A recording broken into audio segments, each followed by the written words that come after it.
To the top story this evening, Shaktikanta has taken charge as the 25th Governor of the Reserve Bank of India. Addressing the media for the very first time in his new role, the former bureaucrat has vowed to uphold the core values and the autonomy of India's central bank. He also talked about key issues that he intends to focus on.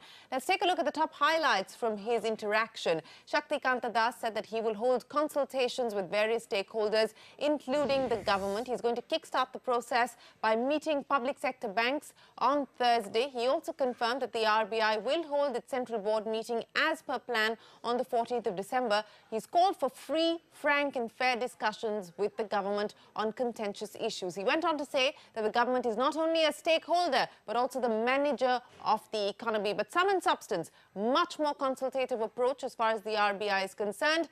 And while the Reserve Bank of India values its autonomy and its independence, it also must adhere to the principles of accountability. Those were his words.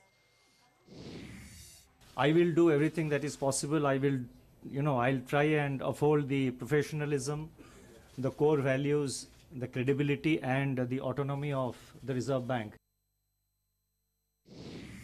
The inflation targeting continues to be very important, and it's very heartening to note that the inflation broadly it is as per the targets, and the inflation outlook also looks fairly benign at this stage, but we have to be very watchful of the developments.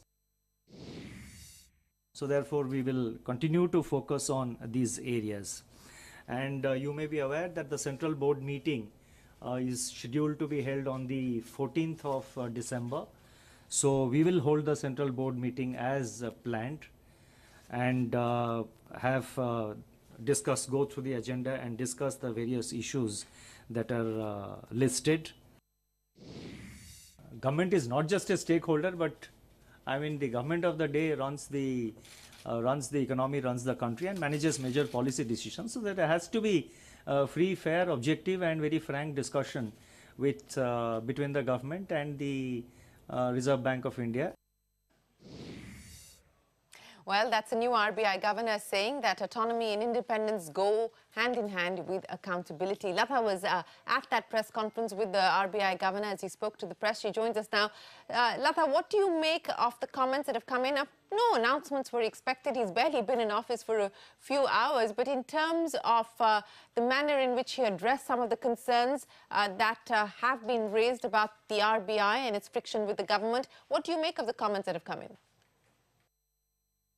Well, one of the first comments was that, the RBI also has growth responsibilities, and he went on to say that I'm only reading what is part of the Act, lest he be termed dovish. Nevertheless, the market has gone ahead and termed him dovish because he did say that inflation is benign and inflation outlook is benign.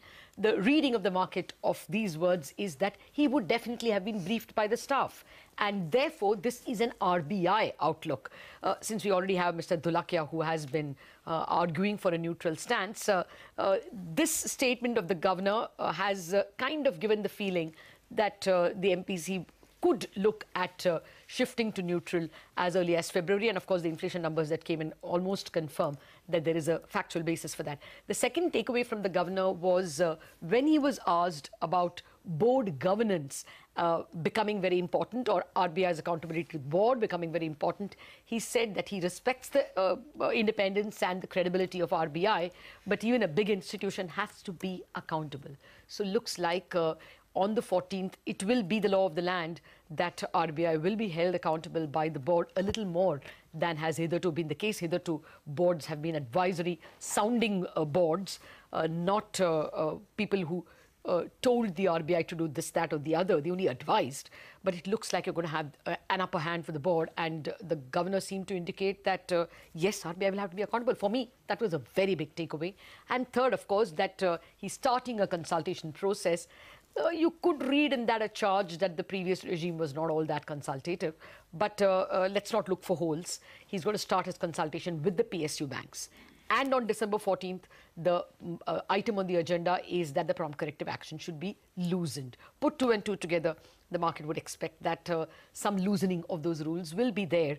And he's going to meet them tomorrow, and the meeting is day after. So it's very tempting to believe that a loosening of the prompt corrective action, or at least pulling out some of the banks from that list, is a likely decision on December 14. These are the three takeaways for me.